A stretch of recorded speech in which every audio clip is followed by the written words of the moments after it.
Tamis ngayong home sa Ilongga nga, pertigidya ka gwapa. Katang dagway nilanga,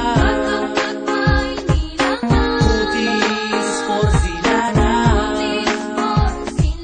Basta Ilongga, walang iga sa kapareha sa pagkabot sa pagpalangga. Ilongga manya ko lang ako niya ginapangita, lain sa iban ng Ilongga magpalangga. Kagsama humok nila nga, tagipustuan, respetuan ta sila kag hindi dapat tuntuhon. Kay sila ang naghahatag sa ato sa kalipayan nga, hindi gid pwede mabayaran. Kang dapat nagit sila halungan.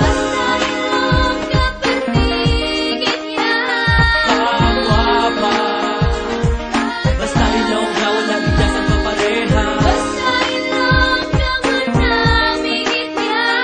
Makalaga, basta Ilongga, sisirugin sa paghigugma. Manamigit, magpalangga Ang Ilongga, pati mga turista sa Ilongga gatingan. Labisan sa pamatasan, wala may makaperde. Tanan nga kamayo makita sa muli nga bahay. Grabigit ang aristo matyagan mo may gahom. May makinis ka na hum, kag manami ngayong maapresyar mo gidayon ang hila katahom. Gani kami nga mga laki, pertigid ang hando. Kamanaw yung maasawa ang Ilongga. kaya naman duwa-duwa kung imo sila makita. May delikadesa, anis kikag right. Bisan diin mo dalon, charming kag